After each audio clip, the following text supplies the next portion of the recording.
Hello students, আসসালামু আলাইকুম। আজকে আমরা টেস্ট হাইপোথিসিস এর গুরুত্বপূর্ণ একটি টপিক মিন টেস্ট সম্পর্কে জানব। চলো আমরা তাহলে শুরু করি।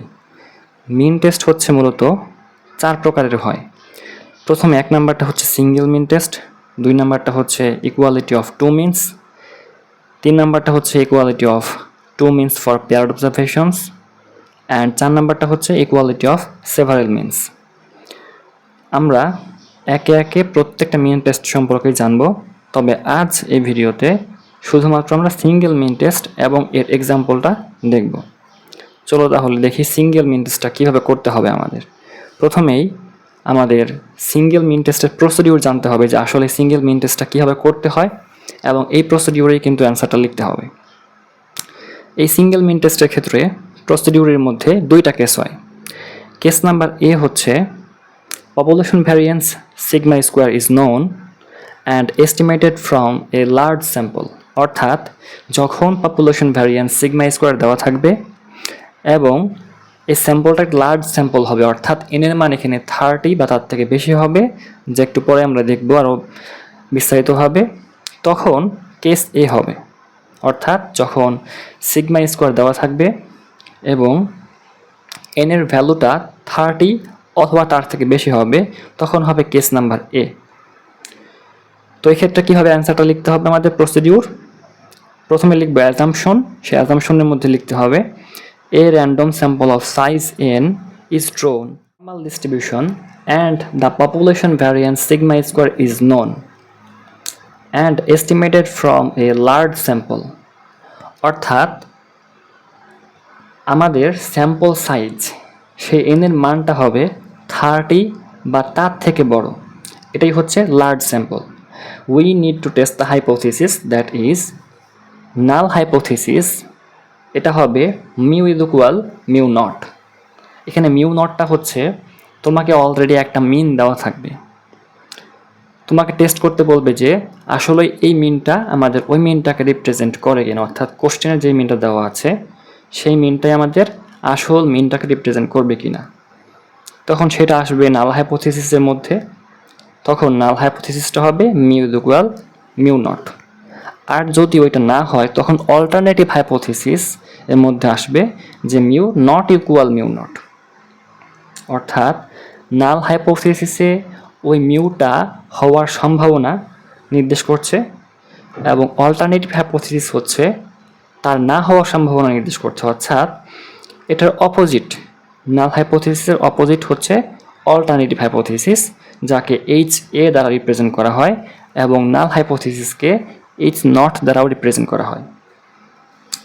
তাহলে এরপরে টেস্ট স্ট্যাটিস্টিক্সটা কী হবে, সেটা হচ্ছে the test statistics is z is equal to হচ্ছে x bar minus mu by sigma by root over N. এখন মিন টেস্টের ক্ষেত্রে আমাদের টেস্ট স্ট্যাটিস্টিক্সটা জেড টেস্টও হতে পারে, টি টেস্টও হতে পারে। এখন কিভাবে বুঝবো যে এটা জেড টেস্ট হবে নাকি টি টেস্ট হবে, তাহলে চলো দেখি যে জেড টেস্ট কখন হয় এবং এর ক্ষেত্রে।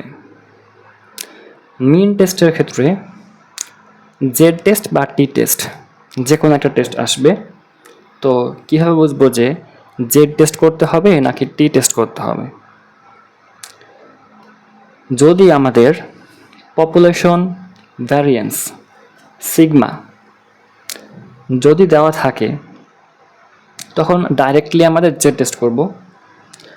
আর যদি আমাদের সিগমা দেওয়া না থাকে তখন আমাদের এনের দিকে লক্ষ্য করব।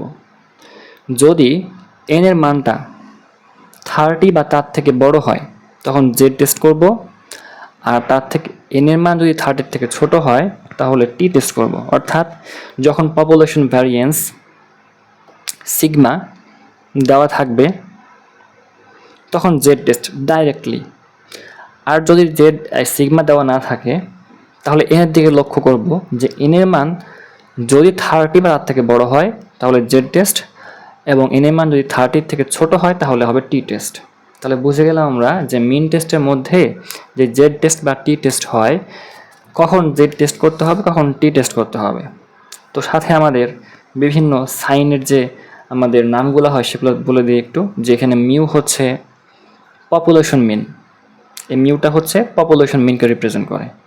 এক্স বারটা হচ্ছে স্যাম্পল মিন, সিগমাটা হচ্ছে পপুলেশন স্ট্যান্ডার্ড ডেভিয়েশন,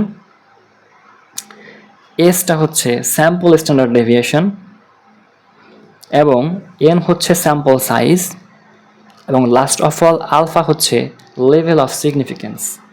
তাহলে আমরা মিন টেস্টের মধ্যে যে জেড টেস্ট বা টি টেস্ট হয়, কখন জেড টেস্ট করতে হবে বা কখন টি টেস্ট করতে হবে এটা বুঝতে পারলাম, এবং এই ফর্মুলার বিভিন্ন সাইন থাকে সেগুলো কি এটাও জানতে পারলাম। তাহলে আমরা চলো আবার ফিরে আমরা আলোচনা করছিলাম টেস্ট স্ট্যাটিস্টিক্স এর সম্পর্কে। The test statistics is z is equal to হচ্ছে x bar minus mu by sigma by root over N. তাহলে এখানে জেড টেস্ট কেন হলো? কারণ হচ্ছে আমাদের পপুলেশন ভ্যারিয়েন্স এই সিগমা স্কোয়ারটা আমাদের দেওয়া আছে, এটাই হচ্ছে মেইন কথা। আচ্ছা, আবার আরেকটা কথা আছে যে সিগমা দেওয়া না থাকলেও যদি আমাদের এন এর মান 30 বা তার থেকে বড় হয় সেক্ষেত্রেও জেড টেস্ট করতে হয়। আমরা একটু আগে দেখে আসলাম এটা, ঠিক আছে। এরপরে আমাদের জেড টেস্টের মাধ্যমে জেডের একটা ভ্যালু পাবো, সেই ভ্যালুটার সাথে আমাদের কম্পেয়ার করেই কমেন্ট করতে হবে যে আসলেই এই হাইপোথিসিসটাকে আমরা সঠিকভাবে নিব কিনা।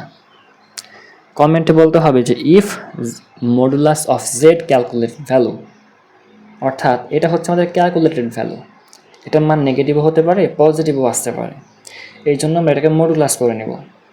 এখন এই মডুলাসের মানটা যদি জেড টেবিলেটেড ভ্যালুর থেকে বড় হয়ে যায়, অর্থাৎ আমাদের একটা জেড টেবিল আছে, ওই জেড টেবিলের মধ্যে নির্দিষ্ট ডিগ্রিস অফ ফ্রিডমের জন্য ভ্যালু দেওয়া থাকে। যদি আমাদের ওই টেবুলেটেড ভ্যালুর থেকে ক্যালকুলেটেড ভ্যালু বেশি হয়ে যায় তখন ওটাকে আমরা কী করব? রিজেক্ট করব। Then null hypothesis is rejected, otherwise accepted at 5% level of significance. যদি আমাদের টেবুলেটেড ভ্যালুর থেকে ক্যালকুলেটেড ভ্যালু বেশি হয় তাহলে তো আমরা এটাকে রিজেক্ট করব। অন্যথায়, অর্থাৎ যদি না হয় তাহলে আমরা এটা কী করব? 5% লেভেল অফ সিগনিফিকেন্সের ক্ষেত্রে এটাকে গ্রহণ করব। এটা হচ্ছে আমাদের টেস্ট প্রসিডিউরটা দেখলাম, কীভাবে আমাদের মিন টেস্টটা করতে হয়। এখন একটা এক্সাম্পল দেখলে আমরা বুঝতে পারবো যে আসলে কীভাবে একটা মিন টেস্ট করা হয় কেস নাম্বার এর জন্য। এখন আমাদের কেস নাম্বার বিতে আসি। প্রথমে কেস নাম্বার এতে দেখেছিলাম যেখানে পপুলেশন ভ্যারিয়েন্স সিগমা স্কোয়ার দেওয়া ছিল, এবং কেস নাম্বার বিতে এখন দেখব যে পপুলেশন ভ্যারিয়েন্স সিগমা স্কোয়ার দেওয়া থাকবে না। কেস নাম্বার বিতে বলছে যে population variance sigma square is unknown and estimated from a small sample. তো কেস নাম্বার এতে দেখেছিলাম যেখানে পপুলেশন ভ্যারিয়েন্স দেওয়া ছিল, আর কেস নাম্বার বিতে পপুলেশন ভ্যারিয়েন্স দেওয়া নাই, এবং এখানে আরেকটা কথা বলা আছে যে estimated from a small sample. তো একটা কথা মনে রাখতে হবে, যখন পপুলেশন ভ্যারিয়েন্স দেওয়া থাকে তখন এস্টিমেটেড হয় একটা লার্জ স্যাম্পল থেকে যেখানে এন এর মান 30 বা তার থেকে বড় হয়, আর যখন আমাদের পপুলেশন ভ্যারিয়েন্স দেওয়া থাকে না তখন এস্টিমেট হয় একটা স্মল স্যাম্পল থেকে যেখানে এন এর মান 30 থেকে কম হয়। 30 হলেও কিন্তু সেটা কিন্তু আমাদের লার্জ হবে। 30 বা তার থেকে বড় হলে সেটা হচ্ছে লার্জ স্যাম্পল, কিন্তু 30 থেকে ছোট হলে সেটা হবে স্মল স্যাম্পল। এটা হচ্ছে ইন জেনারেল হয়ে থাকে। তাহলে এখন কেস বি এর ক্ষেত্রে প্রসিডিউরটা কীভাবে হয় দেখি। প্রথমে অ্যাজাম্পশন লিখব। অ্যাজাম্পশনটা হচ্ছে এ random sample of size N is drawn from normal distribution and population variance sigma square is unknown, which is estimated from a small sample যেখানে n এর ভ্যালুটা হচ্ছে 30 থেকে কম। তো we need to test the hypothesis that is H not null hypothesis mu is equal mu not, R HA alternative hypothesis ঠিক তার উল্টাটা, সেটা হচ্ছে mu not equal mu not। তাহলে এটা টেস্ট স্ট্যাটিস্টিক্সটা কী হবে? Test statistics is T is equal x bar minus mu by s by root over n। এখানে টি টেস্ট কেন আসলো? আমাদের বলা হয়েছিল যখন population variance sigma square is unknown এবং এন এর মান 30 থেকে কম, অর্থাৎ যখন পপুলেশন ভ্যারিয়েন্স দেওয়া থাকবে তখন ডাইরেক্টলি জেড টেস্ট, কিন্তু পপুলেশন ভ্যারিয়েন্স যখন দেওয়া থাকবে না তখন এন এর দিকে লক্ষ্য করা লাগবে। এন এর মান যদি 30 বা তার থেকে বড় হয় তাহলে হবে জেড টেস্ট, এবং এন এর মান 30 থেকে যেহেতু কম তাই এখানে হবে আমাদের টি টেস্ট। এই জন্য আমাদের এখানে টি টেস্টটা নিলাম, যে টি টেস্টটা হচ্ছে t equal x bar minus mu by S by root over n. এখানে তো এক্স বার হচ্ছে আমাদের স্যাম্পল মিন, মিউ হচ্ছে আমাদের পপুলেশন মিন, দুটো দেওয়া থাকবে। এস এস হচ্ছে স্যাম্পল স্ট্যান্ডার্ড ডেভিয়েশন, আর এন হচ্ছে স্যাম্পল সাইজ। আচ্ছা, ঠিক আছে। তো এখন এই স্যাম্পল স্ট্যান্ডার্ড ডেভিয়েশন এসটা কীভাবে নির্ণয় করতে হয় সেটার ফর্মুলা হচ্ছে এস স্কোয়ার ইকুয়াল টু হবে 1/n-1 into summation of x I square minus summation of X আইয়ের হোল স্কোয়ার বাই এন। এখানে এক্স আই স্কোয়ারটা কি, এক্স আইয়ের হোল স্কোয়ারটা কি, আমরা যখন এক্সাম্পল করব তখন ক্লিয়ার হয়ে যাব ইনশাল্লাহ। আর এখানে n-1টা হচ্ছে এটার জন্য ডিগ্রিজ অফ ফ্রিডম, এটাকে ডিএফ দ্বারা রিপ্রেজেন্ট করা হয়। এটাও আমরা এক্সাম্পলের সময় দেখব, সম্পূর্ণটা ক্লিয়ার হয়ে যাবে ইনশাল্লাহ। আমরা দেখছি এখন প্রসিডিউর করার পরেই এক্সাম্পল দেখব, কারণ আমরা যখন অ্যান্সার করব তখন এই প্রসিডিউরেই অনুযায়ী। এখন এখানে কমেন্টের ক্ষেত্রে কী লিখব, আমরা কমেন্টের ক্ষেত্রে লিখব যে if T calculated value modulus of T calculated value, কারণ এখানে টি এর মানও কিন্তু পজিটিভ বা নেগেটিভ হতে পারে, এই জন্য মডুলাস দিয়ে এটাকে পজিটিভ বানিয়ে নিলাম। যে ইফ টি ক্যালকুলেটেড ভ্যালু যদি টেবুলেটেড ভ্যালুর থেকে বড় হয়ে যায় তাহলে নাল হাইপোথিসিসটাকে রিজেক্ট করব, otherwise accepted at 5% level of significance. অর্থাৎ যদি ক্যালকুলেটেড ভ্যালুটা, মানে এই যে একটু আগে ক্যালকুলেশন করলাম টি এর ফর্মুলা দিয়ে দেখাইলাম যে টি এর ফর্মুলাটা এটা হবে, ওখান থেকে যে ক্যালকুলেশনটা হবে সেই ক্যালকুলেশনের মান যদি টেবুলেটেড ভ্যালু হবে, অর্থাৎ যে টেবিলের মতনই একটা টি টেবিল থাকবে যার ভ্যালু থাকবে নির্দিষ্ট ডিগ্রিজ অফ ফ্রিডমের জন্য, যদি ওই টেবুলেটেড ভ্যালুর থেকে ক্যালকুলেটেড ভ্যালুয়ের মানটা বড় হয়ে যায় তাহলে সেটাকে আমরা রিজেক্ট করব। যদি না হয়, অর্থাৎ যদি টেবুলেটেড ভ্যালুর থেকে ক্যালকুলেটেড ভ্যালু ছোট হয় তখন সেটাকে আমরা 5% লেভেল অফ সিগনিফিকেন্সে অ্যাকসেপ্ট করব। তাহলে এখন আমরা এক্সাম্পল দেখি এবং এই জিনিসগুলো আরও ক্লিয়ার হয়ে যায়। প্রথমে এক্সাম্পল নাম্বার 1-এ বলা হচ্ছে যে a random sample of 10 persons are selected and their level of education in completed years of schooling is recorded. The sample observations are x হচ্ছে 5, 2, 0, 4, 16, 14, 10, 10, 6, 5। তো এখানে স্যাম্পলগুলা দেওয়া আছে আমাদের। কোশ্চেনটা বলছে যে do you think that the average schooling years of the person in population is 5, অর্থাৎ তাদের যে স্কুলিং ইয়ার্স ছিল সেই স্কুলিং ইয়ার্সের মিনটা আমাদের 5 হবে কিনা। মিন টেস্টের মধ্যে সিঙ্গেল মিন টেস্ট যেটা হয় সেটা সহজেই বোঝার উপায় থাকে একটা, কারণ অলরেডি একটা মিন দেওয়া থাকে, তোমাকে যাচাই করতে বলে বা চেক করতে বলে যে আসলে ওই মিনটা এটা কিনা, তাহলে এটা হচ্ছে সিঙ্গেল মিন। আচ্ছা, তাহলে প্রথম কথা হচ্ছে যে এখানে যেহেতু অলরেডি একটা মিন দেওয়া আছে তাই আমরা জানতে পারছি যে এটা হবে সিঙ্গেল মিন। তাহলে প্রথম কথা আমরা ক্লিয়ার হয়ে গেলাম যেটা সিঙ্গেল মিন টেস্ট। আচ্ছা, এখন দেখব আমাদের এখানে স্যাম্পল সাইজটা কতখানি। এখানে স্যাম্পল সাইজ মোটামুটিভাবে 1, 2, 3, 4, 5, 6, 7, 8, 9, 10, হ্যাঁ স্যাম্পল সাইজ হচ্ছে এখানে 10, অর্থাৎ এখানে এন এর ভ্যালুটা হচ্ছে স্যাম্পল সাইজ যেটা 30 থেকে কম হবে। তার মানে এখানে বুঝতেই পারছি যে এখানে টি টেস্ট হবে, কারণ আমরা বলেছি যে যদি পপুলেশন ভ্যারিয়েন্স সিগমা দেওয়া না থাকে এবং এন এর ভ্যালু 30 থেকে কম হয় তখন সেটা কি হয়, টি টেস্ট হয়। তাহলে এখন কোশ্চেন বুঝে গেলাম যেটা সিঙ্গেল মিন টেস্ট। আমার এক্ষেত্রে টেস্ট স্ট্যাটিস্টিক্সটা কী হবে, টি টেস্ট। সবগুলো যখন ক্লিয়ার তখন আমরা চলো এখন দেখে ফেলি যে কীভাবে এটার অ্যান্সারটা হবে। প্রথমে অ্যাজাম্পশন লিখব যে random sample of size n is equal 10 is selected from a normal distribution and population variance sigma square is unknown, এখানে কিন্তু দেওয়া নেই, and estimated from a small sample যেখানে n এর মান 30 থেকে ছোট। মোটামুটিভাবে অ্যাজাম্পশনের ক্ষেত্রে সেম কথাগুলাই লেখা হয়। We need to test the hypothesis that is H not, যেটা নাল হাইপোথিসিস সেটা বলছে যে mu equal mu not equal হচ্ছে 5, এখানে মিউ নটের মান হচ্ছে 5। এবং অল্টারনেটিভ হাইপোথিসিস যেটা, সেখানে mu is not equal mu not, অর্থাৎ 5 হলে সেটা নাল হাইপোথিসিস রিপ্রেজেন্ট করবে, আর 5 যদি না হয় মিন, তাহলে সেটা অল্টারনেটিভ হাইপোথিসিস রিপ্রেজেন্ট করবে। আচ্ছা, তাহলে এখন টেস্ট স্ট্যাটিস্টিক্সটা কী হবে? The test statistics is T equal x bar minus mu by S by root over N. T equal x bar minus mu by S by root over N. তাহলে এখানে প্রথমে আমাদের মিউ এর ভ্যালু দেওয়া আছে অলরেডি, যেখানে mu equal to হচ্ছে mu not হচ্ছে 5, তাহলে এখানে মিউ নটের ভ্যালু 5 পেয়ে গেছি।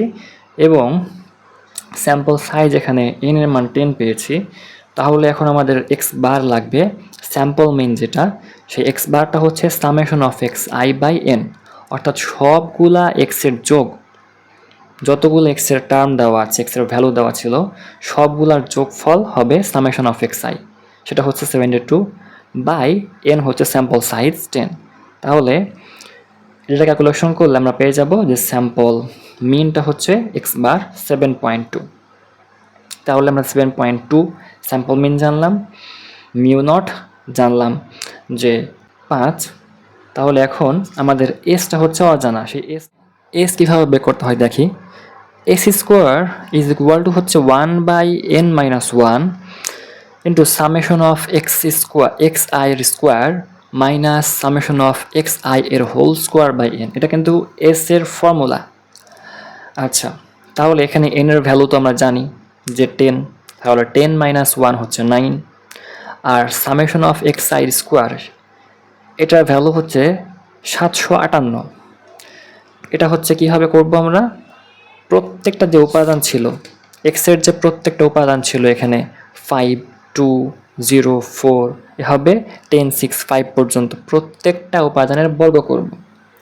এই প্রত্যেকটা উপাদানের বর্গ করে 5, এখানে 5 square plus 2 square plus 0 plus 4 square, এভাবে প্রত্যেকটার বর্গের যোগফলটাই হবে summation of x I, summation of x I square. আচ্ছা, আর এখানে সামেশন অফ এক্স আই এর হোল স্কোয়ার, এটা হচ্ছে যে এই যে একটু আগে আমাদের বের করেছিলাম যে এক্স বার ছিল, এক্স বার ছিল সামেশন অফ এক্স আই। এই সামেশন অফ এক্স আইটা হচ্ছে যতগুলা এক্স এর ভ্যালু দেওয়া আছে সবগুলার যোগ, এখানে বর্গ হবে না, ডিরেক্টলি সবগুলার যোগ হবে। যেখানে স্কোয়ার দেওয়া আছে সেখানে বর্গ করে যোগ করতে হবে, আর যেখানে স্কোয়ারটা দেওয়া নাই সেখানে ডিরেক্টলি যোগ হবে। তাহলে প্রত্যেকটা ভ্যালুর এখানে যোগ করব, যোগ করলে 72 হয়, আমরা আগেও দেখেছিলাম, এবং এটার বর্গ করে দিব। তো এই টোটালটা ক্যালকুলেশন করলে মান আসবে, এস স্কোয়ারের ভ্যালু আসবে 26.6223। এখন এই ভ্যালুটাকে টি এর ফর্মুলা বাসায় দেওয়া হবে, তাহলে টি হবে X bar minus mu by S by root over N. এখন খেয়াল করে দেখি যে mu equal to mu naught, কিন্তু আমাদের পেয়েছি কিন্তু অলরেডি এস স্কোয়ার, কিন্তু ফর্মুলায় কিন্তু আমাদের এস দেওয়া। তো এটাকে একটু আমরা কী করতে পারি যে এই রুটটাকে যদি হোল রুট করে দেই, আর যেহেতু এসের উপরে স্কোয়ার আছে, এই স্কোয়ার আর এই রুটে কাটা গিয়ে কিন্তু আবার কী হবে, এই এস ফিরেই আসবে। সুতরাং আমাদের ক্যালকুলেশনের সময় এস স্কোয়ার বের করে আবার রুট করব, এস এর মান আসবে। এটা করার চাইতে একবারেই আমাদের এটাকে হোল রুট করে দিব এভাবে, তারপরে এস এর ভ্যালু বসিয়ে দিলেই কিন্তু, এস স্কোয়ারের ভ্যালু বসিয়ে দিলেই কিন্তু আমরা কি এস এর ভ্যালুটা পেয়ে যাচ্ছি এখানে। তাহলে আমাদের আর এক্সট্রা হবে কিন্তু রুট করা লাগছে না। তাহলে এস স্কোয়ারের ভ্যালু বের করে আমাদের ফর্মুলাটাকে এভাবে কনভার্ট করে নিব, এবং সেই এস স্কোয়ারের ভ্যালুটাকে বসিয়ে দিলেই কিন্তু ওই স্কোয়ার আর এই রুটে কাটা গিয়ে কিন্তু এসের ভ্যালুটাই আসবে। সিম্পলভাবেই বলে দিলাম। তাহলে এখন সবগুলোর ভ্যালু বসিয়ে দেওয়া হলো। এক্স বার ছিল স্যাম্পল মিন 7.2, আর এখানে মিউ নট হচ্ছে পপুলেশন মিন, যেটার ভ্যালু দেওয়া ছিল অলরেডি কোশ্চেনে 5, এবং এসের ভ্যালু মানে এস স্কোয়ারের ভ্যালুটা এখানে বসালেই এস এর ভ্যালু পেয়ে যাব, যেহেতু উপরে রুট আছে। তো ভ্যালুটা বসাই দিলাম এবং এন এর ভ্যালু হচ্ছে 10। এই টোটালটা ক্যালকুলেশন করলে টি এর ভ্যালু আসবে 1.348। আচ্ছা, এখন কমেন্টে কি লিখতে হবে? কমেন্টে লিখতে হবে যে as t calculated value is smaller than tabulated value, অর্থাৎ টেবুলেটেড ভ্যালুর এর মানটা ক্যালকুলেটেড ভ্যালু এর মানের থেকে বড়। এখন টেবুলেটেড ভ্যালু এর মান আমরা পেয়েছি 2.262। এটা কীভাবে আসলো এটা আমরা দেখি একটু, চলো। খেয়াল করো, এখানে আমাদের কিন্তু বলা হয়েছিল যে এখানে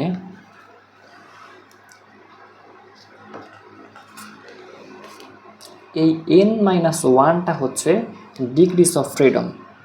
এখানে এই n-1টা হচ্ছে ডিগ্রিস অফ ফ্রিডম, যেটাকে সংক্ষেপে ডিএফ দ্বারা রিপ্রেজেন্ট করা হচ্ছে n-1 ডিগ্রিস অফ ফ্রিডম।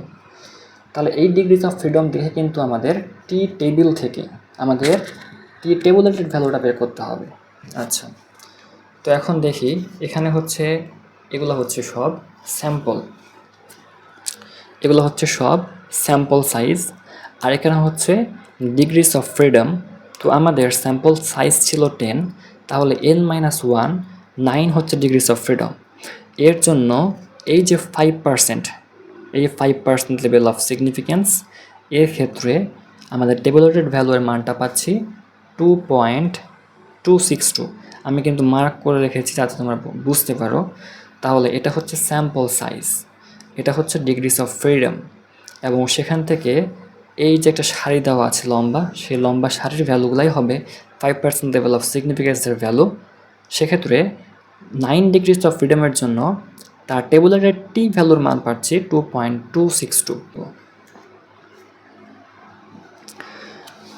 তাহলে আমরা দেখে ফেললাম যে টি টেবুলেটেড ভ্যালুটা কীভাবে বের করতে হয় ডিগ্রিস অফ ফ্রিডমের জন্য, নির্দিষ্ট ডিগ্রিস অফ ফ্রিডমের জন্য।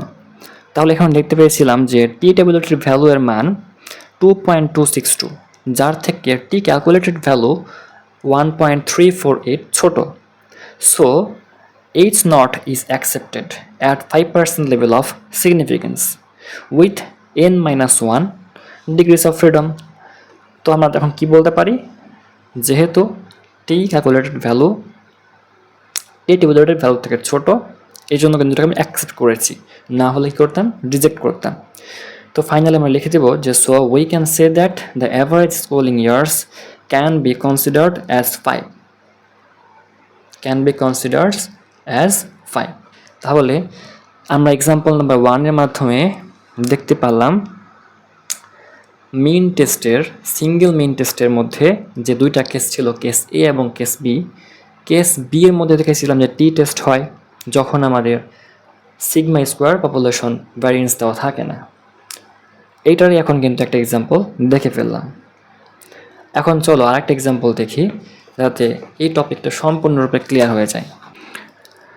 এক্সাম্পল নাম্বার 2-তে বলা হচ্ছে the fasting blood sugar FBS, সংক্ষেপে যেটাকে বলা হচ্ছে, of 15 randomly selected patients are given below। তাতে ব্লাড সুগার লেভেলটা সম্পর্কে দেওয়া আছে এখানে 110 থেকে শুরু করে 130 পর্যন্ত বিভিন্ন স্যাম্পল দেওয়া আছে। তো এখানে কয়টা স্যাম্পল আমরা গণে নেই, 1 2 3 4 5 6 7 8 9 10 11 12 13 14 15। তার মানে এখানে স্যাম্পল সাইজ হচ্ছে 15টা। আচ্ছা, এখানে বলছে, এখানে দুইটা কোশ্চেন করছে একই সাথে, একই কোশ্চেন দিয়ে, যাতে তোমাদের জেড টেস্ট এবং টি টেস্ট দুইটাই কিন্তু হয়ে যাবে।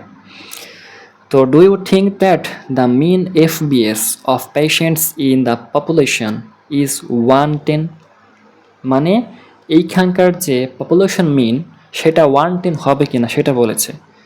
আমরা জানি যে অলরেডি যখন একটা মিন দেওয়া থাকে এবং চেক করতে বলে যে এটাই আসলে মিন কিনা, তখন সেটা সিঙ্গেল মিন হয়, এবং সিঙ্গেল মিনের ক্ষেত্রে পপুলেশন সাইজ আমরা দেখে ফেলেছি বা স্যাম্পল সাইজ দেখে ফেলেছি। আচ্ছা, সেটা হচ্ছে 15। এখন এক্ষেত্রে এই মিনটা 110 হবে কিনা এটাই হচ্ছে কোশ্চেন। সাথে কি বলেছে যে it is known that the population variance sigma square equal হচ্ছে 300। অর্থাৎ প্রথম ক্ষেত্রে আমাদের সিগমা স্কোয়ারের মানটা দেওয়া থাকবে এবং চেক করতে বলবে যে পপুলেশন মিন সেটা 110 হবে কিনা। আচ্ছা, আর সেকেন্ডলি কোশ্চেনটা হচ্ছে আর একটা যে if sigma square is unknown how would you calculate that. অর্থাৎ যখন সিগমা স্কোয়ার দেওয়া থাকবে না তখন এটা কীভাবে আমরা ক্যালকুলেট করব। তোমরা জানি যে যখন সিগমা দেওয়া থাকে মানে সিগমা স্কোয়ার দেওয়া থাকে বা পপুলেশন ভ্যারিয়েন্স দেওয়া থাকে তখন আমাদের জেড টেস্ট করতে হয়। আর যখন পপুলেশন ভ্যারিয়েন্স দেওয়া থাকে না তখন স্যাম্পল সাইজের উপর লক্ষ্য রাখতে হয়। স্যাম্পল সাইজ যদি আমাদের 30 থেকে বড় 30 বা তার থেকে বড় হয় তাহলে জেড টেস্ট করতে হবে, এবং স্যাম্পল সাইজ যদি 30 থেকে কম হয় তাহলে আমাদের কি করতে হবে, টি টেস্ট করতে হবে। তাহলে এখন আমরা একই কোশ্চেনের মধ্যে কিন্তু দুইটা পার্ট দেওয়া, প্রথমে হচ্ছে সিগমা স্কোয়ার ধরে করতে হবে আর পরবর্তীতে সিগমা স্কোয়ার জানা নাই এটা ধরে করতে হবে। তো প্রথমে সেকেন্ড পার্টটা করে ফেলি, যেহেতু একটু আগে আমরা দেখেছি টি টেস্ট, আবার এখানে টি টেস্টটা করে ফেলবো। তাহলে সেকেন্ড পার্টটা আগে করছি এখানে, যে অ্যাজাম্পশন হচ্ছে যে এ random sample of size n equal 15 is selected from normal distribution and population variance sigma square is unknown and population variance sigma square is unknown। তার মানে এখানে স্যাম্পল সাইজ হচ্ছে 15 এবং সিগমা স্কোয়ার হচ্ছে আননোন। তার মানে অবভিয়াসলি বুঝতে পারছি যেহেতু এখানে স্যাম্পল সাইজ এর মান 30 থেকে কম এবং পপুলেশন ভ্যারিয়েন্স সিগমা স্কোয়ার দেওয়া নাই, তার মানে তো অবভিয়াসলি আমাদের এখানে টি টেস্ট হবে। তো we need to test the hypothesis that is নাল হাইপোথিসিসটা হচ্ছে mu equal mu not equal 110, অর্থাৎ ওই পপুলেশন মিনটা দেওয়া ছিল যেটা সেটা আসলে 110 হবে কিনা। এবং এইচ এ অল্টারনেটিভ হাইপোথিসিস, সেই অল্টারনেটিভ হাইপোথিসিসটা বলবে যে মিউ নট ইকুয়াল মিন, অর্থাৎ নাল হাইপোথিসিস এখানে বলছে যে মিনটা হবে 110, অল্টারনেটিভ বলছে মিনটা 110 হবে না। এক কথা সিম্পলি হয়ে গেল। টেস্ট স্ট্যাটিস্টিকটা হচ্ছে কি তাহলে, the test statistics is T test, কারণ আমরা জানি যেহেতু সিগমা স্কোয়ার দেওয়া নেই এবং এন এর মান 30 থেকে কম, তাহলে টি টেস্টটা হবে টি ইকুয়াল হবে X bar minus mu by S by root over N. তাহলে আমরা কিন্তু আগেও দেখেছি যে কীভাবে এগুলো বের করতে হয় সবগুলা। তো এখানে কী দেওয়া আছে, এন এর ভ্যালু দেওয়া আছে 15, মিউ নট হচ্ছে 110, তাহলে এখানে এক্স বারটা হচ্ছে sample mean summation of x I by N, সবগুলা স্যাম্পলের যোগফল, এটা হবে যোগফল, মানে প্রত্যেকটা ইন্ডিভিজুয়াল ভ্যালুকে যোগ করে ফেলবো এই টার্মটা সামেশন অফ এক্স আই, সেটা হচ্ছে এটা বাই হচ্ছে এন স্যাম্পল সাইজ। তাহলে এখানে স্যাম্পল মিনটা পাবো এক্স বার, সেটা হচ্ছে 119.067। এরপরে আমাদের স্যাম্পল স্ট্যান্ডার্ড ডেভিয়েশন এসি স্কোয়ারটা হবে 1 by N minus 1 into summation of x I square minus summation of X আইয়ের হোল স্কোয়ার বাই এন। আমি একটু আগেও বলেছি, আবার এখানে বলে দিচ্ছি কিভাবে এই জিনিসগুলো বের করতে হয়। এখানে প্রথমে এন এর ভ্যালু হচ্ছে 15 বসিয়ে দিলাম, আর এটা হচ্ছে যে আমাদের যে স্যাম্পলগুলো দেওয়া ছিল এখানে খেয়াল রাখবো স্কোয়ার দেওয়া আছে, আর এটা হচ্ছে হোল স্কোয়ার। স্কোয়ারটা হচ্ছে প্রত্যেকটার ইন্ডিভিজুয়াল বর্গের যোগফল, প্রত্যেকটা ইন্ডিভিজুয়াল বর্গের যোগফল, মানে যেই স্যাম্পলগুলো দেওয়া আছে সেই স্যাম্পলগুলোর প্রত্যেকটা বর্গের যোগফল। যেমন এখানে 110 এর বর্গ বা 110 square plus 118 square plus 130 square, এভাবে প্রত্যেকটা বর্গের যোগফলটা হবে summation of x I square. আর আমাদের সামেশন অফ এক্স আই এর হোল স্কোয়ারটা হচ্ছে কি, যে সিম্পল যে আমাদের এখানে যে সামেশন অফ এক্স আই ছিল, যে প্রত্যেকটা স্যাম্পলের যোগ, এখানে বর্গ হবে না, প্রত্যেকটা স্যাম্পলের যোগফলকে কি করছি, এইখানে যেহেতু বর্গ দেওয়া আছে বাহিরে তখন বর্গ করছি। আচ্ছা, তাহলে এটা হচ্ছে প্রত্যেকটা বর্গের যোগফল, আর এটা হচ্ছে প্রত্যেকটাকে যোগ করব এরপরে বর্গ করব বাই হচ্ছে এন।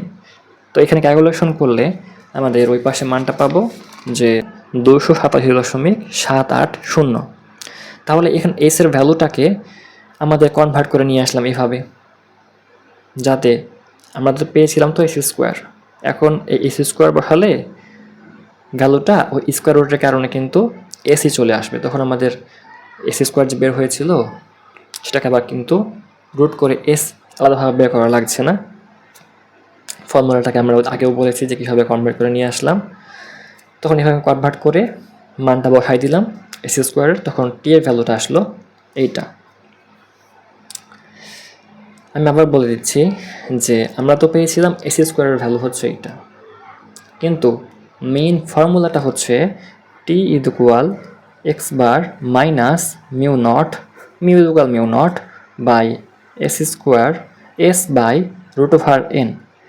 এখন যদি এই রুটটাকে আমরা হোল রুট করি এবং এর উপর স্কোয়ার থাকে, তখন কি হবে, এই স্কোয়ার রুটে কাটা গিয়ে সিম্পল এস চলে আসবে, ঠিক আছে না?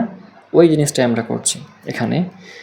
তখন এখানে তোমরা পেয়েছি এস স্কোয়ারের ভ্যালু, এস স্কোয়ারের ভ্যালু যদি এখানে বসাই দেই, এখানে একটা স্কোয়ার হবে, তাহলে কিন্তু আমাদের কি হবে, এখানে ফর্মুলাতে ইজিলি কিন্তু টি এর ভ্যালু চলে আসছে। এখন কমেন্টে কি লিখব, কমেন্টে লিখতে হবে যে অ্যাজ টি ক্যালকুলেটেড ভ্যালু, যেহেতু টি ট্যাবুলেটেড ভ্যালুর থেকে ছোট, আমাদের যেভাবে 9 ডিগ্রিজ অফ ফ্রিডমের জন্য বের করেছিলাম টি টেবিলের মান, এভাবে এখন n-1 অর্থাৎ 15-1 বা 14 ডিগ্রিজ অফ ফ্রিডমের জন্য কিন্তু আমাদের আবার টি এর ভ্যালুটা বের করে দেখাচ্ছি। এই টি এর ভ্যালুটা এখানে 14 ডিগ্রিজ অফ ফ্রিডম, এই 14 ডিগ্রিজ অফ ফ্রিডম যেহেতু এখানে n এর ভ্যালু হচ্ছে 15, তাহলে n-1 মানে 14, এই 14 ডিগ্রিজ অফ ফ্রিডমের জন্য আমাদের টি টেবুলের ভ্যালুর মান হবে 5% লেভেল অফ সিগনিফিকেন্সের ক্ষেত্রে এই লম্বা সারির লাইনগুলো মানগুলা, তাহলে সেটা হচ্ছে 2.145। এখানে n এর মান এটা হচ্ছে n-1 ডিগ্রিজ অফ ফ্রিডম, এবং তার জন্য এখানে 5% লেভেল অফ সিগনিফিকেন্সে টি এর মান। তাহলে দেখতে পাচ্ছি যে আমাদের টি ক্যালকুলেটেড ভ্যালুর মান হচ্ছে 2.070, আর টেবুলেটেড ভ্যালুর মানটা পেয়েছে 2.145, তার মানে অবশ্যই টেবুলেটেড ভ্যালুর থেকে ক্যালকুলেটেড ভ্যালু ছোট। তাহলে কি বলবো এখানে, সো H naught বা null hypothesis is accepted at 5% level of significance. So we can consider that the average FBS of patients is 110. যেহেতু সেটা ক্যালকুলেটেড ভ্যালুর মধ্যেই আছে, ক্যালকুলেটেড ভ্যালুর থেকে বড় হয়নি বা ক্যালকুলেটেড ভ্যালুর বাইরে যায়নি, তাই এটাকে অ্যাকসেপ্ট করছি আমরা এবং সেটাকে ধরে নিচ্ছি যে তাদের FBS হচ্ছে 110, ঠিক আছে। এখন কোশ্চেনের মধ্যে যে ফার্স্ট পার্ট ছিল আর একটা, যেখানে বলা হয়েছিল আমাদের যে FBS এর প্যাশেন্টসের মিনটা 110 হবে কিনা, যেখানে সিগমা স্কোয়ারটা 300 দেওয়া আছে। আমাদের এটা ছিল ফার্স্ট পার্ট, আর সেকেন্ড পার্টটা আমরা একটু করলাম, যেটা এখানে সিগমা স্কোয়ার দেওয়া ছিল না, ধরে নিতে বলেছিল। এখন কিন্তু সিগমা স্কোয়ার দেওয়া থাকবে, কারণ এটা এখন ফার্স্ট পার্টটা করছে। তাহলে এখন সিগমা স্কোয়ার যদি দেওয়া থাকে, তাহলে আমরা জানি যে প্রথম কথা হচ্ছে যে অলরেডি একটা মিন দেওয়া আছে, তার মানে এটা মিন টেস্টটা আমরা আগে বুঝেছি। আর যেহেতু এখন সিগমা স্কোয়ার পপুলেশন ভ্যারিয়েন্স দেওয়া আছে, আমরা বুঝে গেলাম যে এটা অবভিয়াসলি জেড টেস্ট হবে, কারণ আমরা জানি যে যখন সিগমা স্কোয়ার দেওয়া থাকে পপুলেশন ভ্যারিয়েন্সের ভ্যালু, তখন আমাদের জেড টেস্ট করতে হয়। তাহলে ফার্স্ট পার্টটা আমরা দেখি কীভাবে হবে। অ্যাসাম্পশনে লিখতে হবে a random sample of size n is equal to 15 is selected from a normal distribution and a population variance sigma square is equal to 300. A small sample যেখানে n এর মানটা হচ্ছে 30 থেকে ছোট। আমি তো বলেছি যে যখন সিগমা স্কোয়ার দেওয়া থাকবে তখন আমাদের n এর দিকে তাকানোর কোনো প্রয়োজন নাই, কিন্তু যখন সিগমা স্কোয়ার দেওয়া থাকবে না তখন n এর দিকে তাকাবো। তাহলে we need to test the hypothesis that is it's not equal to হচ্ছে mu equal mu not equal to হচ্ছে 110 আর অল্টারনেটিভ হাইপোথিসিসটা হচ্ছে mu is not equal to mu not. অর্থাৎ নাল হাইপোথিসিস বলবে যে মিনটা 110 কিনা, এবং সেটা মিনটা যে 110 হয় তাহলে নাল হাইপোথিসিস সেটা রিপ্রেজেন্ট করবে। আর মিনটা যদি 110 না হয় তাহলে আমাদের অল্টারনেটিভ হাইপোথিসিস সেটা রিপ্রেজেন্ট করবে। আচ্ছা, তাহলে মিন 110 হলে আমরা কিন্তু নাল হাইপোথিসিসকে অ্যাকসেপ্ট করব, আর 110 না হলে নাল হাইপোথিসিসকে অ্যাকসেপ্ট করব। তাহলে টেস্ট স্ট্যাটিস্টিক্সটা কী হবে? Z test. সেখানে হবে X bar minus mu naught, মানে এখানে মিউ ইকুয়াল মিউ নট একবার বসিয়ে দিয়েছি, by sigma by root over N. তাহলে এখানে আমাদের সামেশন অফ এক্স বার সেটা হচ্ছে sample mean summation of x I by N. এটা আমরা আগেও বলেছি, আবার একটু আগেও দেখেছি এই জিনিসটা কী হবে। সুতরাং এটা এখন আর বললাম না, সেম ওই মানটাই হবে এখানেও। মিউ ইকুয়াল হচ্ছে মিউ নট যেটা 110 দেওয়া ছিল, এবং সিগমা স্কোয়ার হচ্ছে 300 যেটা গিভেন দেওয়া ছিল, এবং এন এর মান তো 15। সব কিছু দেওয়া আছে, একেবারে ইজিলি হবে। তাহলে জেডের যে ভ্যালুগুলো পাইলাম আমরা, সেখানে বসাই দেওয়া হলো এক্স বারের ভ্যালু, মিউ নটের ভ্যালু। তারপরে এখানে আমাদের এসের মতোই কাহিনীটা করেছিলাম, কারণ আমাদের জেডের যে ফর্মুলা, সেই জেডের ফর্মুলাতে আমাদের আছে যে X bar minus mu equal mu naught by sigma by root over N. তো আমরা যদি এটাকে হোল রুট করে দিই, অর্থাৎ X bar minus mu naught by whole root over আমাদের সিগমা স্কোয়ার বাই আমাদের কী করলাম এন, তাহলে কী করতে পারলাম? একবারে কিন্তু সিগমা স্কোয়ার ভ্যালু বসাইতে পারলাম। ওটাকে আমাদের ওই যে স্কোয়ারকে রুট করে আবার ভ্যালুটা আলাদাভাবে বের করতে হলো না, বসাই দিলাম, জেডের মান পেয়ে গেলাম। জেডের মানটা পাইলাম যে 2.027। আচ্ছা, তো এখন আমাদের কিন্তু টেবুলেটেড ভ্যালুটা দেখতে হবে। মনে রাখতে হবে এক্ষেত্রে আমাদের জেড টেবুলেটেড ভ্যালুর আলাদাভাবে দেখার প্রয়োজন নাই, কারণ আমরা মনে রাখবো যে 5% লেভেল অফ সিগনিফিকেন্সে 5% লেভেল অফ সিগনিফিকেন্সের ক্ষেত্রে এই জেড টেবুলেটেড ভ্যালুর মানটা হবে 1.96। এটা একেবারে মুখস্থ রাখতে পারো। তো এখন যেহেতু জেডের ভ্যালু পাচ্ছে টেবুলেটেড ক্যালকুলেটেড ভ্যালুটা 2.027, এবং কমেন্টে এসে লিখছি যে যেহেতু মডুলাস অফ জেডের মানটা জেড ট্যাবুলেটেড ভ্যালুর থেকে হচ্ছে বড়, কারণ জেড ট্যাবুলেটেড ভ্যালুটা 5% লেভেল অফ সিগনিফিকেন্সের জন্য আমরা জানি 1.96, কিন্তু ক্যালকুলেটেড ভ্যালু পেয়েছি 2.027, অর্থাৎ টেবুলেটেড ভ্যালুর থেকে ক্যালকুলেটেড ভ্যালুটা বেশি হয়ে গেছে।